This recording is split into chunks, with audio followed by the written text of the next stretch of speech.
My pleasure to introduce Professor Jonathan Mattingly from around the corner here from Duke University. And come in. Professor Mattingly graduated from Memphis State School of Science and Mathematics, and we have a representative from the school too here. And received a bachelor's degree in applied mathematics with a concentration in physics from Yale University. After 2 years abroad with a year spent in École Normale Supérieure in Lyon studying nonlinear and statistical physics on a Rotary Fellowship, he returned to the US to attend Princeton University, where he obtained a PhD in applied and computational mathematics in 1998. After 4 years as Zega Assistant Professor at Stanford, and a year as a member of the Institute of Advanced Studies in Princeton, he moved to Duke in 2003. And Jonathan is currently a professor of mathematics and statistical science at Duke and the chair of the department, as far as I know. Yes? As far as I know. His expertise in the long-time behavior of stochastic systems, including randomly forced fluid dynamics, turbulent stochastic algorithm used in molecular dynamics and Bayesian samplings, and stochasticity in biochemical networks. Professor Mattingly is a recipient of a Sloan Fellowship and PK's Career Award. He's also a fellow of the IMS and AMS.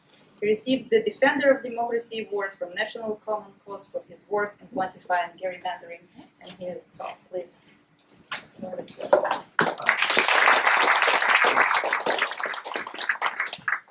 All right, so that's a lesson why you should never put a bio on a web page. Thank you. It's nice to see you again. I won't talk about it's nice her wedding or anything like that. Anyway, so here we are. So it's being recorded. I forgot I have to. So this is. Thank you very much, first of all, for having me. It's always nice to come over here. It's a little bit less nice to have to talk, but it's always nice to come over here. So. This is a talk about quantifying gerrymandering and discovering the geometry of a state, but it could also be called how a nice mathematician like me ended up in court. And that's a little bit, part of what this is about. I do a lot of different stuff. It's all mathematics. Sometimes I'm purer than people think I am, and sometimes I'm more applied than people think I am. And here we are. So this is probably the most applied edge of what I do, but I hope I can convince you that there's a lot of fascinating mathematics here and a lot of interesting mathematical questions, as well as just some nice impact. This is joint work largely with a postdoctoral fellow at Duke, Greg Hirschloth, and a whole bunch of different people at Duke. But one interesting part of the story is that is this little blue box here. It started with undergraduate research, and it's been continuing on as undergraduate research. So I've had a whole team of undergraduates working on this over the years, and now some graduate students also, but it's an interesting question. So this work has played out in a number of venues. It's been we wrote an amicus brief that was discussed in oral arguments in the Supreme Court in Gill versus Whitford, which was the gerrymandering case in Wisconsin. I'm going to tell you what gerrymandering is in a second. That's kind of the whole point of the talk. So maybe give you a little more information. So also in Common Cause versus Rucho, you may not know what that is, but that's the case in North Carolina that ruled that the congressional maps that we just used on Tuesday to elect representatives were in fact illegal. But it happened so late that we never had a chance. In fact, piece of trivia, in this decade, we haven't had a congressional election that used maps that weren't later declared illegal. So we've yet to elect anyone on using maps that were eventually held up in court. And we've also played a role in some follow-ups on North Carolina versus Covington, which is a racial gerrymandering case. And if you want more, there's a website, Quantifying Gerrymandering at Duke, which you can find a blog about a whole bunch of things. So, gerrymandering. First of all, you have to have this picture, else it's not a gerrymandering talk. This is a political cartoon from 1812 in the Boston Gazette, showing a picture of Governor Gary's, not Jerry, but that's what we say, Governor Gary's redistricting that was used to support someone from his party. He ended up losing the election. They ended up winning because of this well-drawn district, and someone in the newspaper thought it looked like a salamander. I don't know, it's like a dragon to me. But they called it a gerrymander after Governor Eldridge Gary. So So gerry, but we call it gerrymander. So what does it mean? It says, manipulate the districts of a boundary to favor one party or another to change the outcome of an election, to gerrymander the election, right? So that's good enough. That's taken straight from the dictionary, but maybe what some people think of it is it's about oddly shaped districts. Districts that when you look at it, you go, that's weird. Why does it look that way? Something must be wrong. Here's North Carolina. These were the ones used in our 2012 election. Here's a famous one, the 12th congressional district. These one look odd enough also. These are various other famous ones, some from Maryland, some from Illinois, various places. It's not just Democrat or Republican, it's both sides. Do this. So that's one question. Is it really oddly shaped districts? Another thing that people talk about are surprising election results. So here's the 2012 election in North Carolina for House of Representatives to be sent to Washington. This is actually how I got involved in this. I saw this election and something I'm going to talk about in a second, and it surprised me. Right? What happened was 50% of North Carolinians voted Democratic, just over 50%, and yet 31% of the delegates were Democratic. Right? So just 4 out of 13 delegates that were elected were Democratic. And here's another one, Wisconsin, the General Assembly of Wisconsin, again, just over 50% and around 36% in a certain election, in the 2014 election. Here's a few more to round it out. So it's not only Democrats. Here's Maryland. You might think something's wrong. What's going on? There you are. Welcome. Guess for Maryland. I had to stick something about Maryland in here. So here's a similar type thing. But we're going to mainly concentrate on North Carolina because that's the one we played a role in mainly. And also because, well, we're North Carolina. So at that same discussion that I was at, a talk where someone pointed this fact out, which I had not, it wasn't until 2013, that's when we started this work, that I became aware of this fact. But they also pointed something else out. They said, you know what? If you look at the most Democratic district in North Carolina, so what I mean is there's 13 districts. Obviously, one of them has more Democratic votes than all the others, and one of them has more Republican votes than all the others, right? There's 13 of them. So if you look at the most Democratic vote district, it had almost 80% Democratic votes. And if you look at the most Republican one, it had 63%. And they said, that's wrong. That's clearly wrong. And I said, well, I don't know, right? I'm a North Carolinian, right? I went to School of Science and Math. I grew up in Charlotte, and we have this weird shape of our state. Maybe it just so happens that no matter what you do, that first district way out west comes right across Asheville, and Asheville's buried in a sea of red, and there's nothing you can do about it. And that's just tough luck, Asheville. You're not happy, but that's just what happens. If you don't like it, move. Or other things like that. I can tell you, tons of little stories, right? Maybe that's just what happens. Or, okay, so maybe this looks wrong, but what's right then? Is it 50-50? We don't use a proportional representation system in the United States. Everyone talks like we do, but we don't.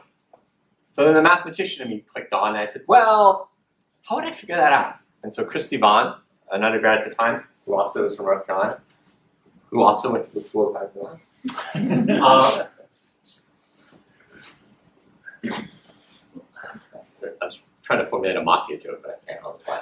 So, we started thinking about this, and, I go back to that definition, right? I put 2 words in red. Manipulate, to change.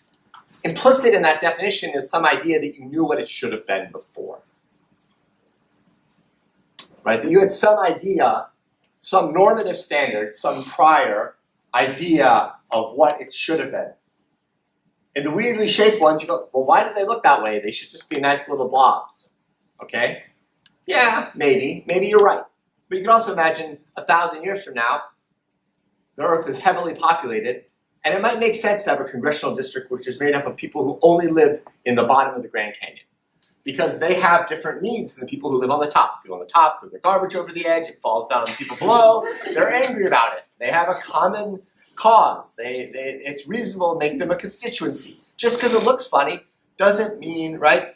Maryland, it's complicated. The geography of Maryland is complicated. There are reasons why certain places might be okay to be connected, other places might not. Like there's a bridge or a historical ferry line that services one part or the other.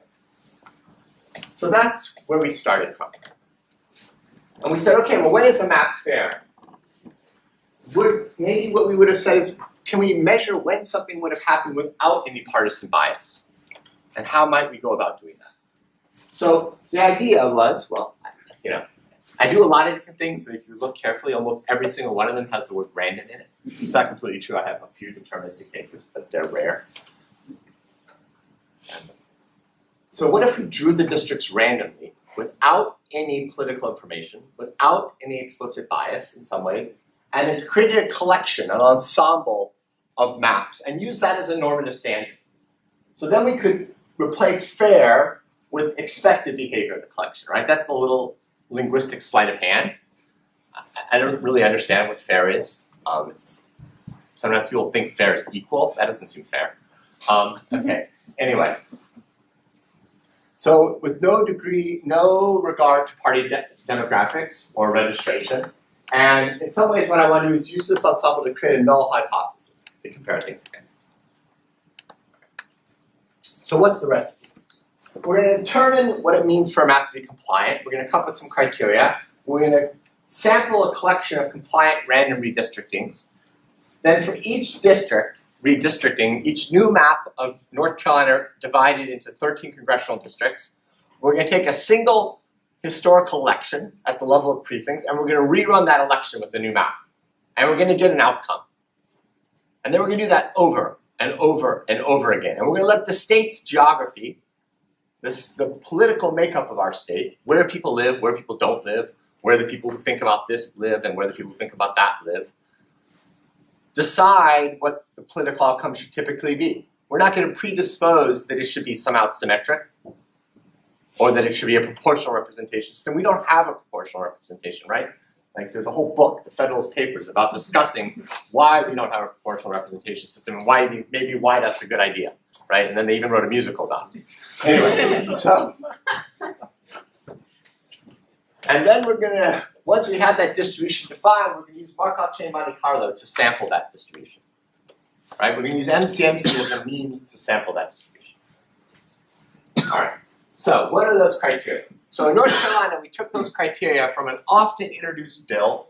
The Republicans have introduced it. The Democrats have introduced it. It's had many different names. The last time it passed the House, but not the Senate. I think it was introduced, maybe this one was by Democrats. I can't remember who introduced it this time, but it's called House Bill 92. It says districts should have equal population, so we'll try to come close. That's one person, one vote. That's the idea that each representative represents the same number of people. They should be contiguous, right? We can't have a district split into two parts, pathwise connected. Don't ask me that question. All right. And they should be compact. You can ask me what that one is. That's not so well defined, but that's part of the conversation. But maybe it turns out it doesn't matter so much, right? Sorry, geometers. Right? But it's still a question. It's still important. And we don't want to split counties. That's in our state constitution. We shouldn't split counties if possible. It turns out it's impossible. Wake has more people than one congressional district. You have to split Wake County. That's where Raleigh is. Wake County, right? And for those of you who didn't know that, don't tell me, okay. And Charlotte-Mecklenburg is too big for one district. It has to be split, all right? So there's at least two, and it turns out that you typically need to split at least 12, somewhere around that. And then you also have to respect the federal law, in this case the Voting Rights Act, which says that at least two districts, if you work it out for North Carolina, the African American population should have a reasonable chance of affecting the outcome of the election. What that means over time has shifted based on legal precedent, but that's what the current precedent is. It doesn't have to mean 50% plus one. It means what I said. We can talk about what that means. All right, so we create an ensemble of maps. Here's a few of our maps. And then you tally the election. So here we tallied the vote from the 2012 election. Here we tallied the votes from the 2016 election. And we get some distribution of outcomes. The partisan makeup of the delegation sent to Washington. So this is the number of Democrats on this graph. Flips around. The number of Democrats elected. So yes, it adapts. Like this was a more Republican election. Less Democrats were elected than this one. So it has that ability to look at it. And then you can ask, well, what happened? Well, actually, that's right. Before we do that, let's play that game. one of these is not like the other. Right? You people watch Sesame Street growing up. So here are three maps, and of course when somebody does this in a lecture, they're tricking you. It's a sucker punch. Go ahead, fall for it, make me feel good. All right, so which of these maps is not like the others? The top one, right? Because it's all wiggly, right? It's all crazy. So that's the map we used in 2012. The one below it is the map we used in 2016. The one below that is a map drawn by a group of retired judges, 5 Democrat, 5 Republican. Most of them had been on the Supreme Court of North Carolina. They were all respected jurists. They were brought together by Tom Ross, the former head of the University of North Carolina system, the whole thing. He was visiting at Duke, and he ran a simulation of that bill I told you before. He says, let's just show what happens if we follow this proposed bill. So they acted as a nonpartisan redistricting commission. They made up a map. That's the one. They voted on it. That's the one they approved. Here's what happens. So if you take the maps we've used in our 2 elections, you get this result and this result. If you take the one that the judges made that everyone thought looked just like this one, you get these results. So you I would claim that the first 2 give atypical results, and the middle one gives pretty typical results. Right? I'm not advocating using an algorithm to draw redistricting. Right? It's not like we have some robot, redistrictor 2000 spits out a little tape and tells you how to redistrict from like some Doctor Who episode. But what I'm really thinking about is that we should use this as a way to say if it's atypical, you better explain yourself. Right? You better be able to defend why you chose that map. Yes, young man, do you hold your questions to the end? No, go ahead. Go ahead. Question, Dom. What do they technically do when they sit and decide that this should be the map compared with a different map? I mean, I'm sure that they're not sitting with pencils and... No, they have redistricting software, and but they don't have access to demographic information. So they do not have access to demographics, other than population. But they're not idiots. They're all North Carolinians. They know where the bodies are buried. No, I was there. I watched them do it. Okay. Right? So they discussed, so-and-so would never want that area cut out of it. So they were still horse trading, but they were doing it together. How much would they have in, the picture that you just showed us in terms of what will be the results of this map compared with the others when they make the decision? Would they know that? No, they didn't know. They do not. They did not know that. Okay. So you could ask what about incumbency and other factors? What about this guy's a jerk? That's why no one voted for him, right? Things like that. Well, you could control for that by looking over a whole bunch of different elections. So here's a whole collection of different elections, which we just pretended were elections for the U.S. House of Representatives. We took Governor 2012, U.S. House 2012, Presidential 16,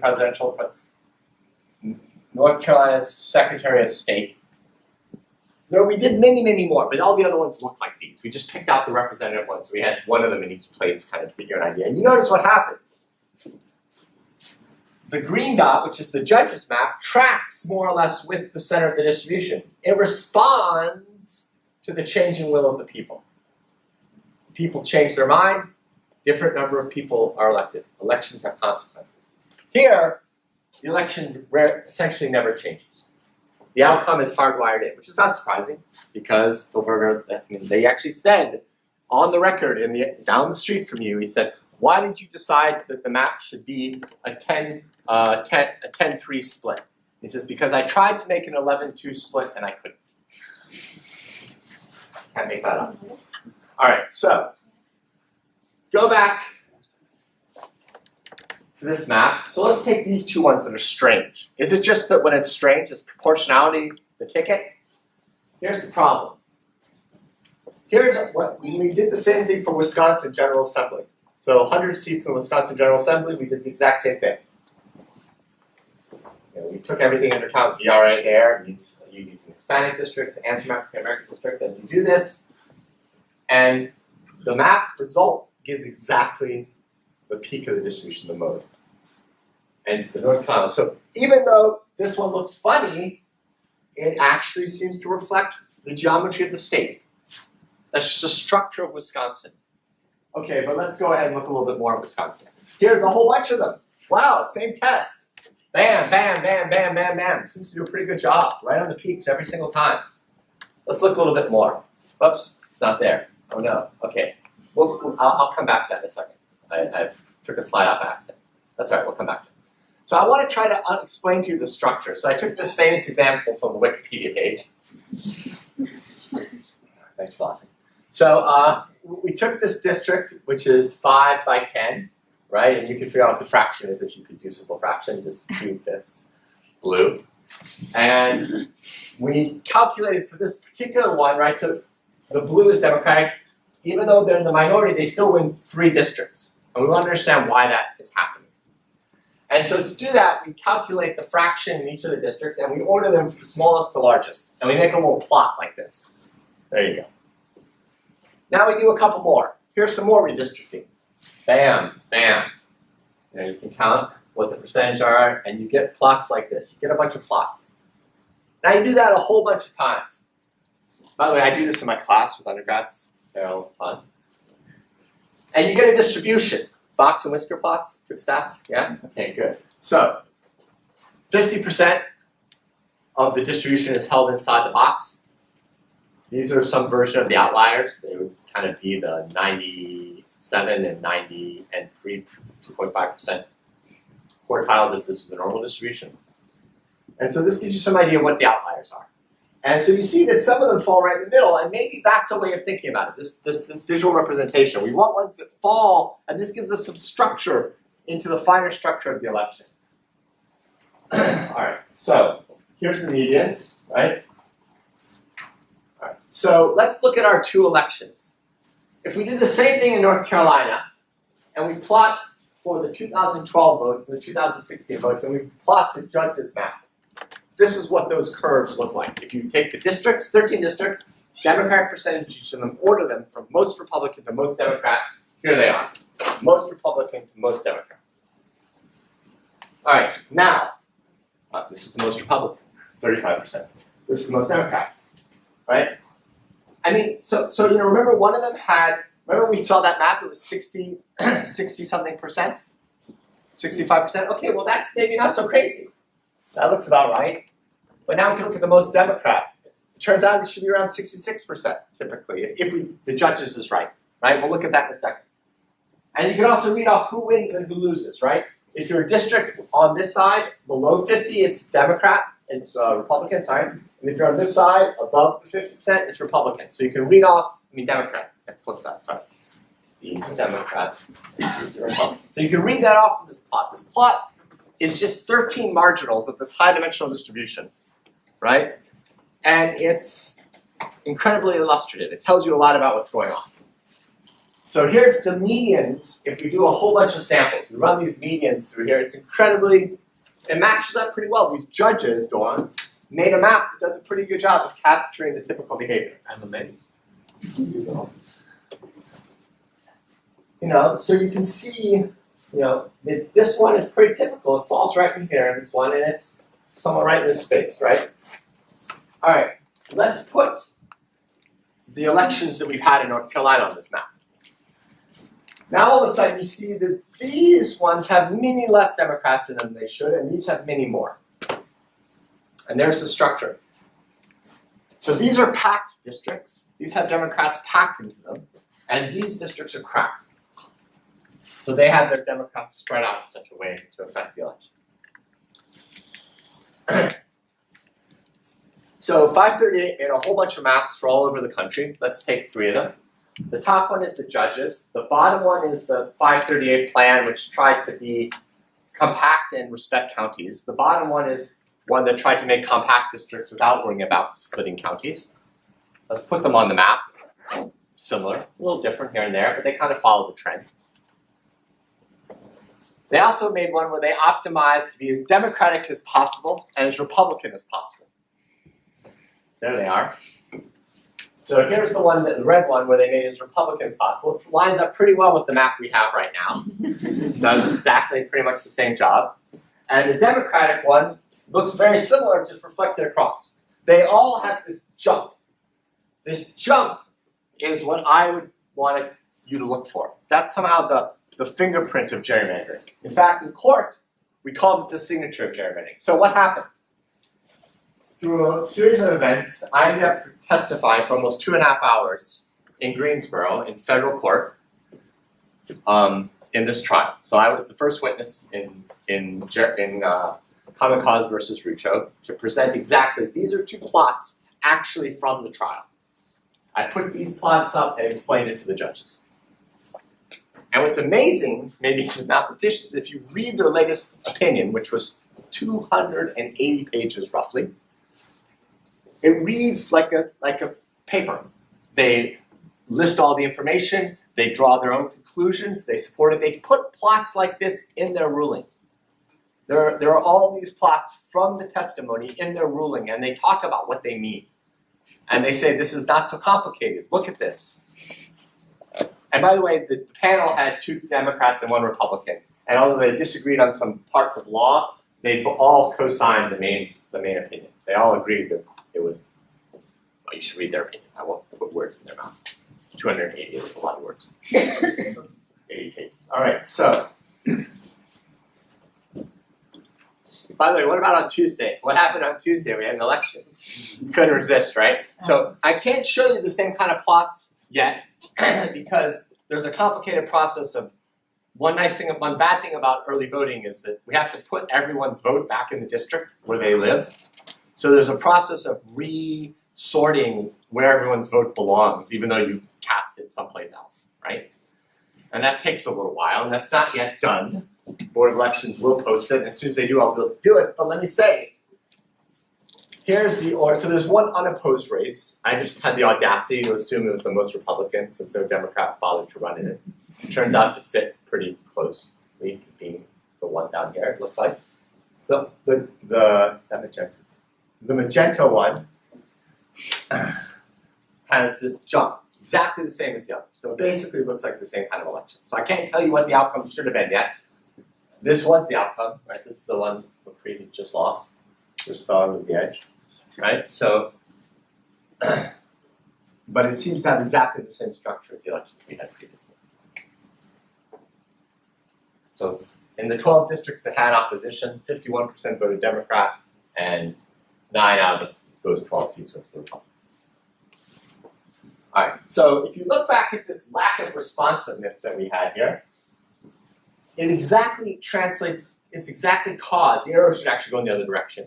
It's exactly caused by the structure of this.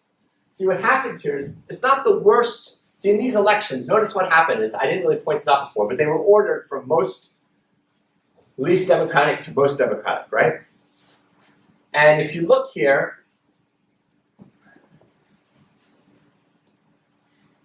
it's not such a bad model. If you were to look at the distributions for these different elections, then when you change the global fraction of votes, you just shift up and down the box plot and the curve. And if you just shift it up and down, you notice there's a huge range here that as long as you shift it, the outcome never changes because no dot crosses over the 50% line.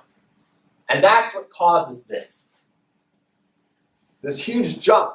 When you have a nice gradual change, as it goes up and down, one falls under, one falls over, somebody wins, somebody loses, parties change control. When you have this huge jump, you essentially locked in a result over a huge range of public opinion. So whether you're Republican, Democrat, or Libertarian, you should, or whatever other flavor you want, that should bother you, right? You have elections that don't respond to the outcome of the people, to the will of the people. Since Darren was here, since Dawn was here, I quickly grabbed this one from Maryland, which is a little bit, there's actually better ones. I couldn't find the most up-to-date, but this is not so bad. So it turns out in a number of the elections, the outcome actually wouldn't have changed. In one election, it would have, if you use presidential election data. But what you do see is that this is the Maryland map. It's highly polarized. They created a jump in the same way. So they kind of locked in their 7 at the expense of giving up 1. So it may not have changed the outcome all the time, but it did create more polarization. So it's still, I would say, gerrymandered, but the outcome hasn't changed. I mean, they don't have as much space, right? Maryland is much more democratic, and there's just not as much space. North Carolina is a very purple state, so when you're in the middle, you have a lot of space to maneuver, right? So what did we learn? Compact districts do not preclude gerrymandering. So it's really nice to have races around the borders of things and raise public awareness. That's great. I'm all for it. But it really, fixing compactness of districts won't fix gerrymandering. You can't just look at the proportional representation and decide that something's gerrymandered. You have to know what should have been there before. You have to understand the geopolitical structure of your state somehow. Okay? And maybe one way of doing this is to sample a bunch of maps and have an ensemble of maps that are drawn from some principles we all agree on as nonpartisan, and use those as the normative standards to point out when something is out of whack. And that was the main principle that was talked about in Rucho versus Common Cause versus Rucho case in North Carolina. And also we did some study. So there's some interesting math here. This is not as hard as protein folding, but it's harder than many things as far as the sampling problem is. And so how do we pull unbiased districts? So there's a bunch of different people who've been thinking and working on various lines. A group at Princeton, Carnegie Mellon, Wes Tegden and Alan Freese have some really nice work. Duchin has been doing some more interesting sampling works recently and running some really nice to raise awareness and get a lot of mathematicians involved. Joey Cheng, Jonathan Rudin, some political scientists, have their own way of doing it. It's, has plus and minuses. There's a whole group of people thinking about this. All right, so what do we do? Well, I define the energy.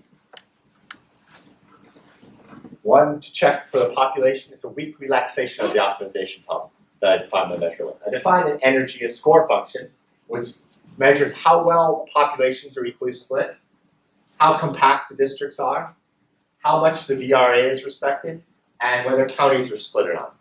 And then I build the Gibbs measure, I exponentiate that, and that gives me a probability of each coloring of the map. It's like a 13-color Potts model, if you're a statistical mathematician. And so here's an idea. The population one is you take the ideal population of a district in North Carolina, 700 and something thousand people. You take the population of that district, you take its square deviation. Just go to L2 penalization. Straight up, nothing complicated. You could do more complicated things, but that seems to work pretty well for us. Compactness, we took an old favorite, going back to Dido, the Queen of Carthage, not the singer. So, right, so the perimeter squared over the area, and we minimize the circle, and we look at that. We played with other things. It doesn't seem to matter so much. There may be good reasons to think about some other things, but here's what we've been using.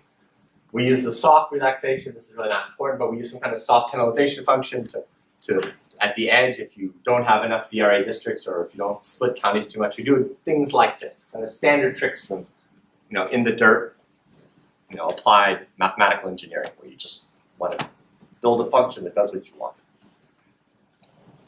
So then what do? This is not North Carolina. This is Iowa, though, by the way. So Iowa has 4 districts. It looks like a rectangle, so guess what? They not so much to do there.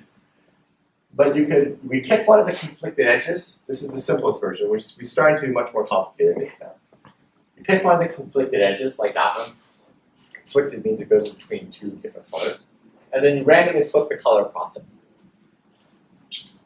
And then you do metropolis. You reject or accept that move with a certain probability, and there's a well-known, by well-known I mean there's a Wikipedia page about it. You can read about it in Wikipedia, and it just has to do with detailed balance. It's like a 4-line proof. Okay. So you can show that this measure is actually the invariant measure of this Markov chain, prove that it has a unique invariant measure, and it's exponential.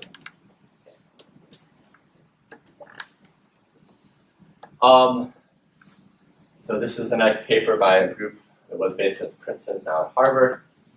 This fights Field's thesis, and you could try lots of different things. You could look at the regular algorithm, parallel tempering, hard constraints, various things.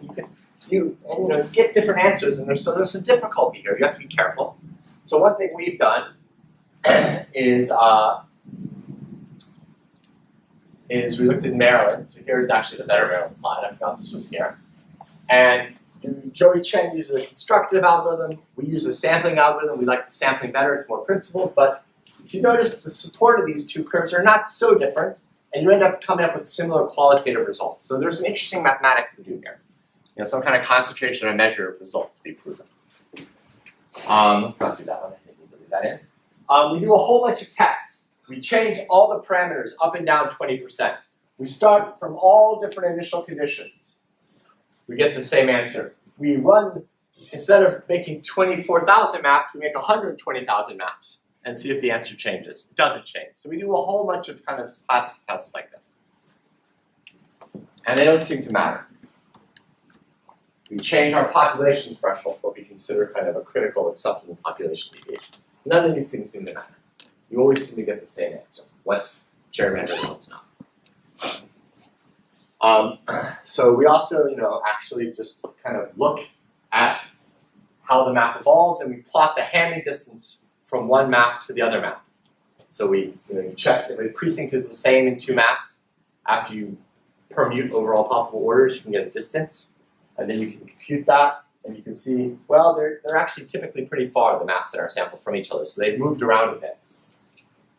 So we do a lot of different tests like that. How am I doing? I'm doing pretty well. So we're also starting to think more and more about the legislative assembly in North Carolina. We're starting to work on the North Carolina Legislative Assembly. And the North Carolina Legislative Assembly has a fascinating feature. Due to a court ruling, it's dictated that you first have to form groups of counties in such a way that you have as few groups as possible in a certain sense. And then you subdivide each county group into legislative districts for the Senate and the House. Wow, that's fantastic. They've basically done built-in divide and conquer into our algorithm, right? They basically said, solve this problem independently, and this one independently, and then this one independently, and then put it all together. It's like a dream, right? The court said I have to. Sorry. Right? So that's what we're studying. And what that does is that gives us some really small little clumps we can study. And we can actually, so this is the Dublin, Onslow, Pender, Cumberland, you can see Union, Anson, you're North Carolinian, hopefully a lot of you are. You recognize some of these might be home. You can then enumerate them. You can actually get some of your smart friends. One's a CS professor at Chapel Hill, one's in the stats department at Duke. And they read a lot of that enumeration because they're jazzed about this. We meet once a month about this, a Quantifying Gerrymandering Triangle Research Group. We get together. Steve Schechter comes regularly. Actually, wondered what he was doing in his retirement. Now you know. So, sorry, Steve. So, here, and we can actually see like our simulated plans versus the enumeration. It's not perfect. It's not so bad though. It certainly has the same support. Certainly things that are outliers are still outliers. And we do some things if you know about molecular dynamics. So this is an idea of nested sampling. So we've done parallel tempering, we've done simulated tempering, we've done nested sampling. We're playing around with a whole bunch of different ideas, non-reversible chains, a whole bunch of different ideas we're using now. And so that's all in progress. So there's a lot of interesting math. One of the things I do is prove theorems about Markov Chain Monte Carlo and other things like that, and actually try to develop better algorithms. And it's turning out this has turned into, unexpectedly, a test bed for lots of ideas that I've always wanted to try out on a hard problem, but not so hard a problem.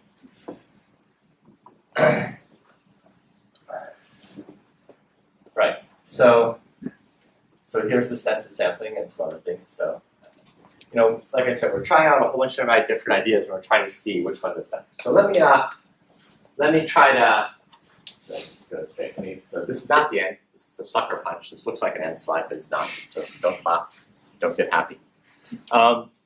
This is just a list of all the team. I thought I saw time to do it. So like I said, it started with Christy Bond, and then a group, UG means undergraduate. So a whole bunch of undergraduate summer students in a program we call Data Plus. It's kind of vaguely centered around data science. And then a bunch more. And so there's a current team that's worked on this, which actually is some graduate students, master's student, and a postdoctoral fellow. And then there's some other people in the area that contributed. So there's Steve Schechter. So it takes a team to do all this. And like I said, we have a website, and I'm not NSF funded to do this. Surprise, surprise, surprise. But other people have helped us, and these are some of the people who have helped us. So let me maybe give you, so you can also then start asking interesting questions, right? You can start saying, okay, people talk a lot about urban versus rural divide. Maybe it's just part of our system, that there's a bias towards one or the other, right? And maybe that's a feature. I mean, some people talk sometimes about the land getting a vote, right? Maybe you don't want Montana to have 2 senators, but it's nice that somebody's thinking about protecting Montana, even if people aren't living there, right? Right? I mean, so, it's, and you want somebody in locality, right? Our whole education system at the secondary level is based on local school boards, the idea of local control. We'll talk about the motivation for that historically, but parts of it are well motivated. So, let's do the following. Let's go to Wisconsin. 99 seats, General Assembly of Wisconsin. We have an election. It has some global fraction of Republicans and Democratic voters. Let's figure out what we have to shift that election to put it, we shift it up and down. So the global fraction changes, and we just shift every precinct up and down brutally. We've tried smarter things, it doesn't matter. You shift each precinct up and down, and then you say, what global fraction do the seats split 50-50? What's the tipping point? When do I split between the two? And then you look over our 24,000 plans and you get a distribution of where the tipping point is for each map. And different elections have different geometry. And I don't understand how you could sort which elections have which geometry. It's an interesting question. Here's the 2012 election. It seems that the tipping point is about 49%. So the Republicans can win the majority or just be at the majority with less than 50% of the vote. It's a feature of our system. Here's the 2014. It's a little different. It's all the way down to somewhere around 46.5%, typically. Here's a different election, the presidential election 2012. These are all presidentials, by the way. It's actually at 46% is all you need to get 50% of the seats. Right? So it's a structure. If we don't like it, we can change our system. But if you're just talking about what's fair and what's not fair in our system as we have it, this is what it gives. On the other hand, you can still ask, how does the map the legislature is proposed and is using fair? Here's where their tipping points are. They're way out here. So you can separate the two effects. You don't have to just say, oh, urban, rural, we're done, sorry. No, you can actually say, yeah, there is a bias or there is a feature, depending on what you think, right? Right? I mean, there's arguments both ways. I really shouldn't use the word bias. I should use bias, but I mean as a statistician, right? There's off of kind of what you would expect it maybe. And maybe that expectation was faulty. That's maybe what you should be taking away from the talk. But you can separate out the effect of a certain map from what you typically would have seen. So, people like to talk about metrics. Efficiency gap, partisan symmetry. Maybe you have your own favorite. And I would actually rather say, use a metric or not use a metric. Okay, spoiler, I don't like metrics. I think picture is worth 1,000 words. I think the tack we took in our case was to explain what was going on and then let them draw their own conclusions. I do not like mathematical intimidation. I don't like the narrative of, I'm a smart mathematician, trust me, I know what I'm talking about. If it's bad if it's more than 7, this is 9. You should be worried. I mean, what the hell does that mean, right? I think what mathematics at its best does is it gives somebody a lens to understand something and draw their own conclusions, right? So I think that's what we should be thinking about, not thinking about coming up with a number because everyone can't understand it. That seems wrong. So there's an idea of the efficiency gap, which is wasted votes. It has some, Moon Duchin and some other people have some really nice articles explaining why you shouldn't like the efficiency gap. It has some real structural biases that are just arbitrary. Gilman and King have something called partisan bias, but you can use them with ensembles. You can stick them in. Actually, the thing that I don't like about the efficiency gap is that it says that the difference in the vote should be equal to 1/2 the difference in the seats. So why should the difference in the percentage of the vote be 1/2 the seat? I mean, you might want them to be equal in fact. Anyway, fraction is, there's a weird, that 1/2 is weird, right? So you can do this. You can actually use an ensemble. I won't go into the details here. I'm running out of time, but you could use an ensemble to actually take your favorite metric. I don't like these two particularly, but you can use them. One thing we have done, just to make a point, is you could measure the L2 distance of each of these points from the median. Plot it, and then you could plot it over the ensemble, right? Because here I'm just showing you marginals. You rightly, if you thought on your way home in your car, you might go, wait a second. He's just showing you marginals. How do I know that whenever I move this one up, this one goes down? You know, right? I mean, there's a correlation between them maybe, right? So then we say, okay, well, let's check all the deviations from these median marginals, sum that up map by map, and then plot it, and then use the histogram, use the ensemble again to create a norm. So here's the judge's deviation from the medians, and here's over our histogram, and here's the two from the North Carolina legislature. So they're clearly unusual. They deviate much more typically than they should. You can do other things. So here's the one I thought I forgot. Remember how I said, oh, I left the slide out. Darn it. Here's the slide. Remember, this is the thing I showed you when it looked like Wisconsin was doing really well. If you looked at elections that are more Democrat, all of a sudden it becomes non-responsive. It's because there is a jump, but it's just not lined up with these elections. So what they did was, we call this the firewall. They designed, either intentionally or intuitively, their plan so that just when they were about to lose control of the chamber, it stops responding to Democratic swings in the Democratic direction. It pretty much locks in, keeping them in the majority. But what you could do, for instance, is you could take a whole bunch of maps like this, and you could ask, what's the likelihood of this outcome? And average it over all the maps, all the elections you have. Or you could take a single election and just shift it so you fix the geometry of the election and see if that changes. And then you could average that likelihood. It's kind of an entropy, so we call it an H value. It's really more of a log likelihood. But then you could, again, plot it over the ensemble and say, how big is this log likelihood? For most maps, it's typically around 2. And for these maps, it's way out here. So they're much less likely. They give much less likely results consistently. So enough of that. And right, here's the jump. So in Wisconsin, there is this jump here, and that only affects when you're in an election where that would cross. But that crosses over just as they would lose control of the House, of the chamber. All right. Okay, so I really want to say that, okay, this might be nice. Like, wow, it's way out in the tails. It's an outlier. But somehow, this is more convincing to me every single time. I prefer this. So when somebody wants to talk about metrics, I'd rather show them these pictures. Okay. So if you're a law buff, what happened with the North Carolina case? It was delayed due to a heart surgery of one of the judges. So it didn't make it in the first round. So it got there a little late. They ruled the maps unconstitutional. It got there a little late. And they put it on ice. They said, you know what, we have Maryland, we have Wisconsin in front of us. We're going to hold this one until we decide. And they ruled that Wisconsin, they actually ruled that they were not going to rule in Wisconsin. What they ruled was that they had made a structural mistake that no one had standing who had sued, or very few people did. Because they didn't have people from the districts that were affected. Whitford, the lead plaintiff, was from the Madison district.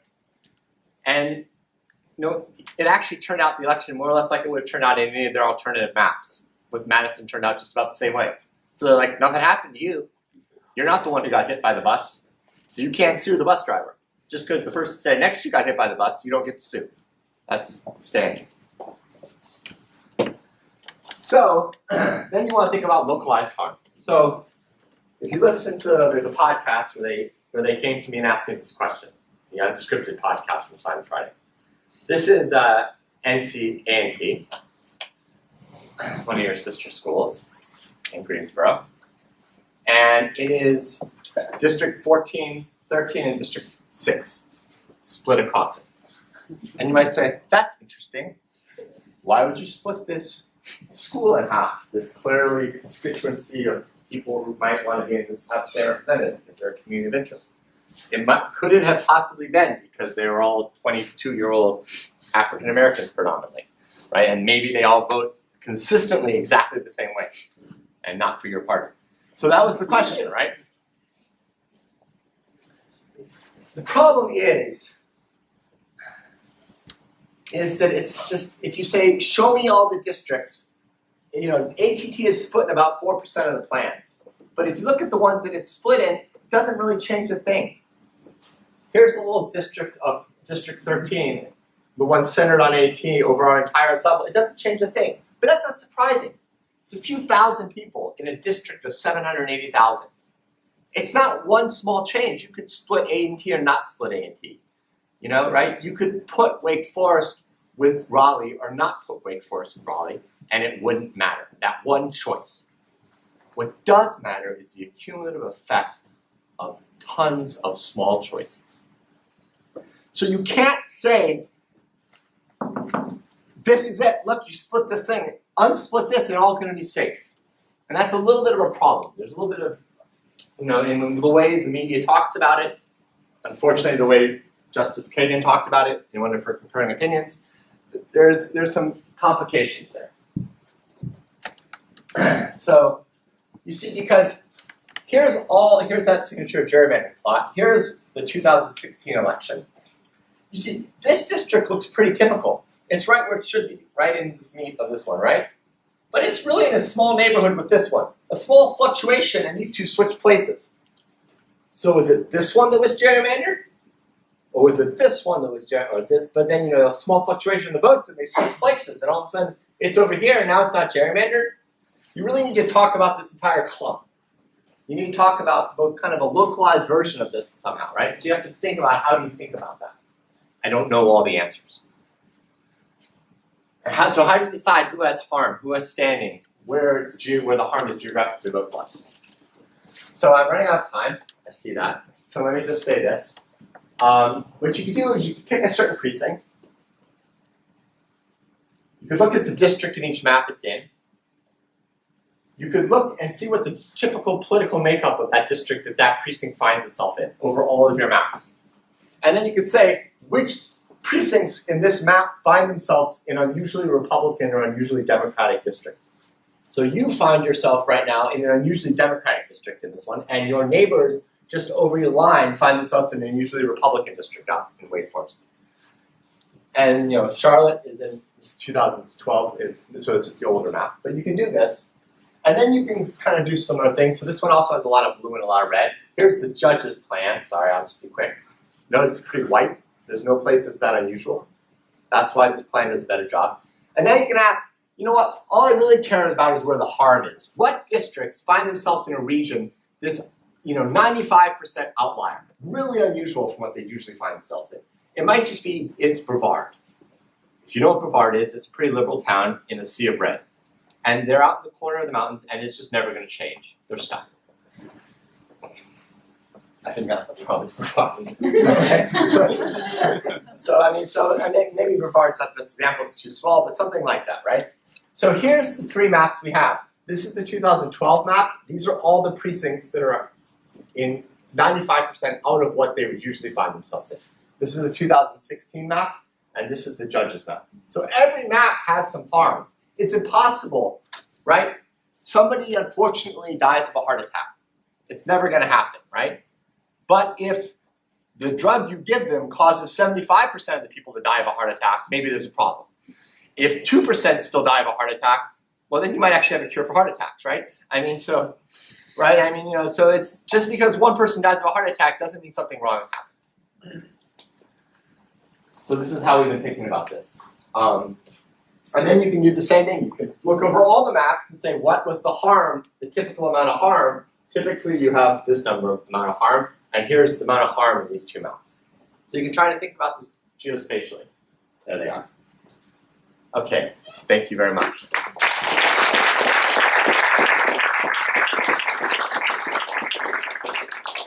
Questions?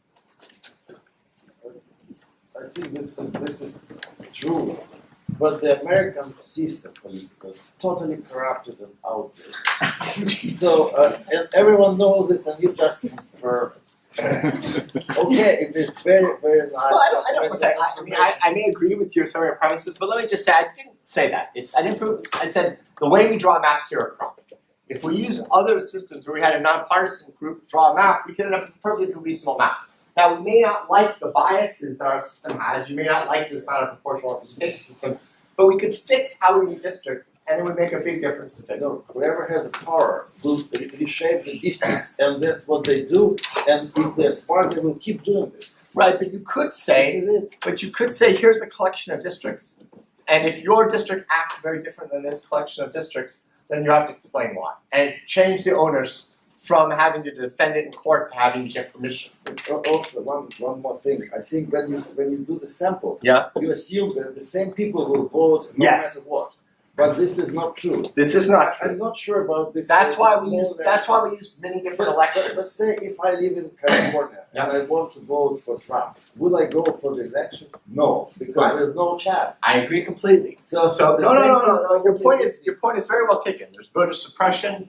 There's bad candidates. There's unequal money in elections, right? So that's one reason why I use a whole bunch of different elections, because those effects play in different directions in different elections.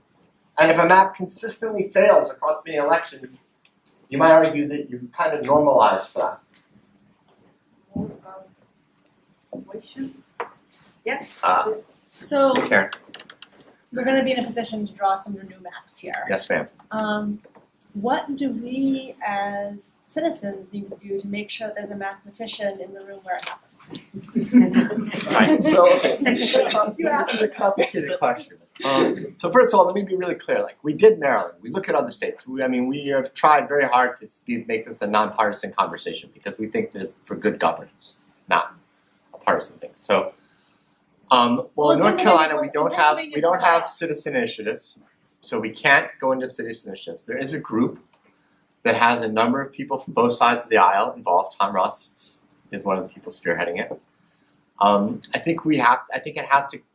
This is what they would say to you, if I can paraphrase this. That at this moment of maybe if we can get close enough in the next election, at this moment of indecision, right? You may think that you're about to lose power, and if you think you're about to lose power, or at least lose more power, you may want to not. You may know that they're going to inflict the same injustices on you that you inflicted on them. That's one side's point of view. The other side, remember, is what it was just like to have those inflicted on them. And maybe they just never want to go there again. Right? And at that moment, if there's political will, if there's political consciousness in the people, and people talk about gerrymandering being an important thing when they're asked what's important, maybe. Are there any states, I think there's one or two states that actually have independent commissions? Yes, so Arizona, they work in different ways. There's a whole bunch of game theory, mechanism design and how to think about that. So Arizona, Iowa, California have different versions of it. I guess who just put it into place. Pennsylvania. Yeah, but also someone else just put it in. I think maybe Michigan put it in, right? Yeah. So those are citizen initiatives, though, right? And in Pennsylvania, the races were much more competitive. They were. So part of that was though that was also because there was a state Supreme Court case. So maybe we could have a state Supreme Court case. That could be interesting. There's reasons to think that might be successful. The judges' maps are the other maps that have been done that look less gerrymandered, more fair. Yeah, I don't know what by looking at them or by doing this analysis. Yes, the look at it is always what gives me a hard time. But go ahead, yeah. Because you can't tell apart. So there, even though parts of the Voting Rights Act have been rolled back, there are still parts of it that need to be obeyed, so to speak. Yeah. These less partisan looking maps. Yep. Do they still follow? Yes. So in our energy function, every single one of our maps. Every single one of our maps in our 24,000 had at least one district which had 42% African American and one district which had at least 36% African American or 33% African American. Actually, why did I pick those numbers? Because when I really should walk over there and do it the old-fashioned way of pressing the button, but I'm not going to for some inane reason. When the court ruled that this one, so one thing I should have emphasized, part of what's going on now is we're moving from one kind of gerrymandering to another kind of gerrymandering. As one of my friends says, who's a con law professor, when he read the first opinion in the first ruling, he said, we're in the wild, wild west of jurisprudence now. Because this map was thrown out, I said. It was thrown out because it was a racial gerrymander. The law for that is very clear and very well established. So they threw this one out, and they said, we're not going to do a racial gerrymander this time. We're just going to do a straight-up partisan gerrymander. They said it. We are partisan gerrymandering. And so they did this one as a partisan gerrymander, right? And this one's accepted by the court as no longer a racial gerrymander, and this one had 44% African American in the most African American district, and 36% African American in the second most African American district. So the court having okayed those, we took a window around those as acceptable. And every single one of the 24,000 maps we used satisfied that. We actually also looked what happens if you remove the gerrymander, the Voting Rights Act. For one of the two elections, it helps the Democrats, and for one of the two elections, it helps the Republicans. So it's not just as simple as the VRA always helps one side or the other. Other questions? How did they draw them in the first place? Like they weren't doing the same analysis that you're doing, but it seems like I mean, they know the state well, right? There's a program called Mathematician, and you can, I think they even may have a version of it sitting over for everyone to go look at in the General Assembly building over there. And you just click on stuff and you assign them districts, and it tells you what the population is, it tells you what the compactness score is, it tells you what the racial makeup is, it tells you whatever the hell you want it to tell it. And you learn enough about the state and you can sit down and do it. It's an interesting exercise. So some groups of students in a seminar at Duke right now are making their own maps, and then we're going to analyze their maps next. Any more questions? Actually, I have a question. You were talking about interesting math, and I'm interested. What is the mathematical challenges? Is there any next step in developing mathematics out of all this analysis? Well, right. So okay.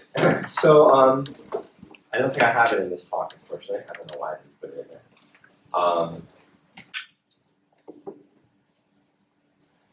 I mean, so one thing is sampling. How do you sample better sampling errors? We're working on that. A number of us have better ideas. There's some new stuff coming. But can you give some kind of mixing arguments? There's some. Wes Hudson and Alan Fries actually have a theorem which does something related to something we did. I didn't even talk about that. One thing you could do instead is you could say, here's a district. Let's look at the 10% deviate, change 10% of the precincts only, and look at that neighborhood. Does that neighborhood look very different than the map I started with?